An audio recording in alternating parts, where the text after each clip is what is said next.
Kakarot, we need to fuse! Vegeta, this is base Cabba we're up against! After seeing the wave of memes about Cabba beating Super Saiyan 4 Gogeta and seeing my boys like Avent and Lonk drop their takes as well on the topic, today I wanted to step in and discuss not only the debate at hand, but Cabba's scaling and narrative in general. I feel like the scaling is pretty well known at this point, but I'll not only be going over that, but how powerful Cabba is by the end of Super and see where he's at. That way you guys get the full scoop of not only Cabba scaling, but why it's exactly so ridiculous in comparison to things like Z and GT. A good starting point for us can be the Universe 6 tournament, where we see Vegeta face off against Cabba in base. In both the manga and anime, Cabba and Vegeta are just equal in base in terms of raw power, which is what leads into Vegeta going Super Saiyan, as the match would just go nowhere. And once Vegeta tells Cabba to go all out, aka go Super Saiyan, it's revealed that Cabba cannot transform, and in contrast to the Universe 7 Saiyans, is actually a kind and nice dude who doesn't show violence in particular. He does and will fight if he needs to, but he doesn't have that killer Saiyan instinct like our old Saiyans. Rather, he uses strategy and shows respect towards his opponent, kind of in a similar sense to that of Super Saiyan Teen Gohan, but not really. Which is why not only Cabba, but the Universe 6 Saiyans in general are so abnormally powerful, despite not being anything like the other Saiyans we've seen before. Not even Goten and Trunks are really like them. And this would lead into Vegeta helping Cabba transform and become better by beating that Saiyan instinct into him and threatening to destroy his homeworld and family. This, funnily enough, works, allowing Cabba to go into Super Saiyan and disperse Vegeta's Super Saiyan Ki Blast. And despite the difference in Super Saiyan grades, with Cabba channeling his Saiyan Rage, he's able to at least impress Vegeta. And we know at the very least that Cabba got 50 times more powerful, as that is the base Super Saiyan multiplier. Unfortunately, after this, he gets beat up by Super Saiyan Blue, showing him that there is a level that he needs to work towards, giving him not only a new mentality, but a reason to get stronger. And now, with that out of the way, let's stop and discuss Cabba scaling for a brief moment. So Cabba by this point should be at least 50 times stronger than his base self or base Vegeta from this arc, because base Vegeta and Cabba are relative. Mind you, this base Vegeta had just got done training for 3 years in the hyperbolic time chamber with Goku, meaning he's far stronger than his ROF counterpart. Goku and Vegeta by this point are just on the same level. Goku might have gotten stronger during the Universe 6 tournament, but at least going into this plus ROF, they're just relative. And Goku, even before training with Whis and fully absorbing and surpassing the god power even in his base form, just the Super Saiyan form that fought Beerus near the end of Battle of Gods had surpassed Super Saiyan God.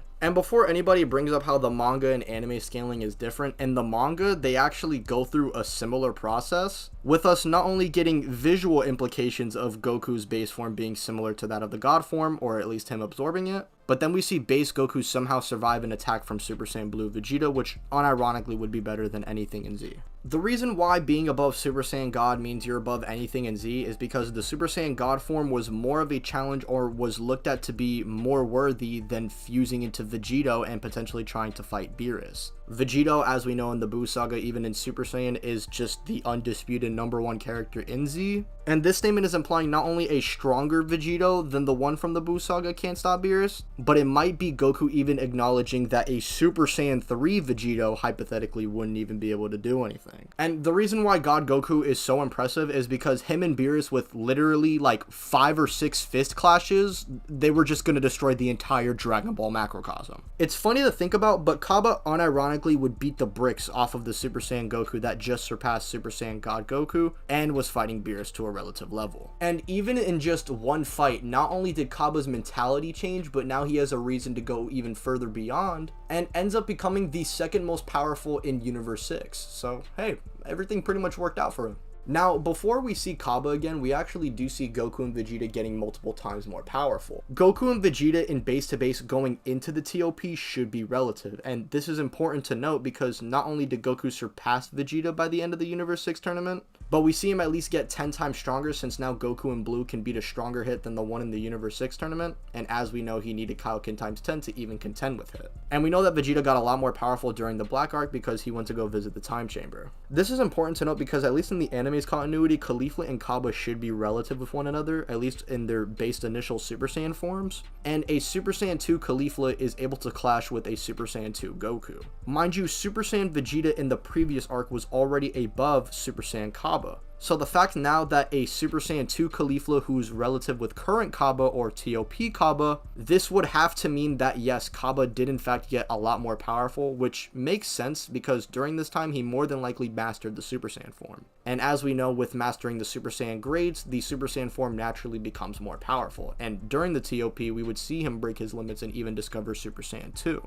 Which, as we know, is a 2 times multiplier off of the mastered Super Saiyan 1. Meaning this Cabba is now a couple hundred times stronger than when he was first introduced, which already surpassed the universal God Goku punches.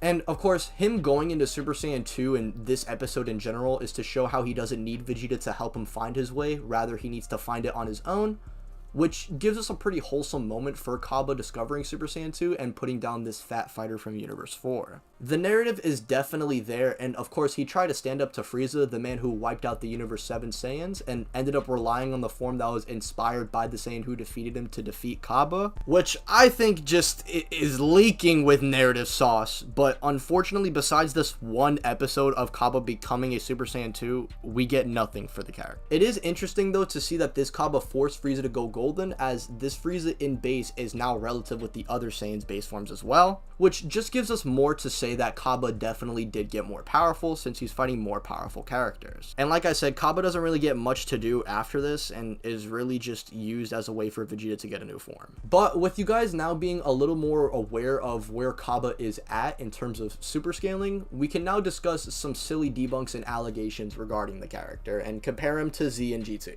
For one, him being skinny doesn't really matter, as Universe 6 Saiyans are just different types of Saiyans than the ones we are familiar with, which makes sense considering they're not from our universe and, you know, the whole back tingly bubble thing. So just because he's skinny or doesn't have drip, it does not mean that Teen Gohan beats him, okay? Calm down. Another thing I'll mention before getting into GT is the Z to super scaling in general, because although the manga to a degree does show the power creep, I don't think it does it very well. It's just because Toyotarou tries to make it seem like the level characters we're at in Z is impressive when in current times it's not. Which is why you'll get statements of Frieza talking to Caulifla about how she's stronger than the first Super Saiyan she ever fought, which, I mean, obviously. Or when this Trunks that can be a post-God-absorbed Super Saiyan 3 Goku is getting compared to Teen Gohan. Like, no shit, Toyotarou. We know that Super Saiyan 2 Trunks is stronger than Super Saiyan 2 Gohan. Thank you, bro. In both continuities, it's established that pretty much base Goku and Vegeta and anyone who scales to them by ROF or later is able to more than likely beat down the God Goku who fought Beerus, which means they are more than likely going to beat down anybody in Dragon Ball Z.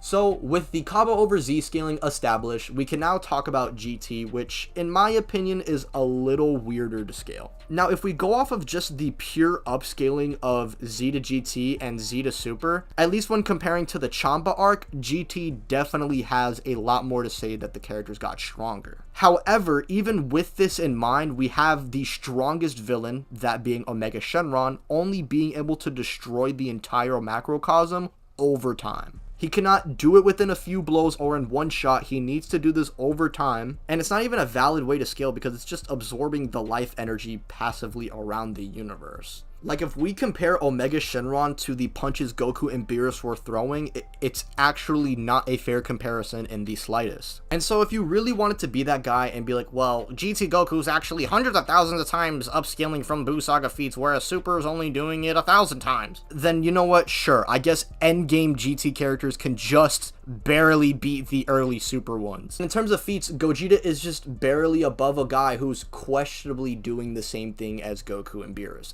We have to be super generous to Omega Shenron to even say he's on the level of God Goku and Beerus, which he's not. And although there is a gap between Gogeta and Omega, the gap between those two isn't nearly as big as God Goku to Super Saiyan 2 Cabba, unironically. Cabba is just that dude. I just only wish we got to see more of the character, maybe a Planet Sadala arc, but hey, still solos Gogeta.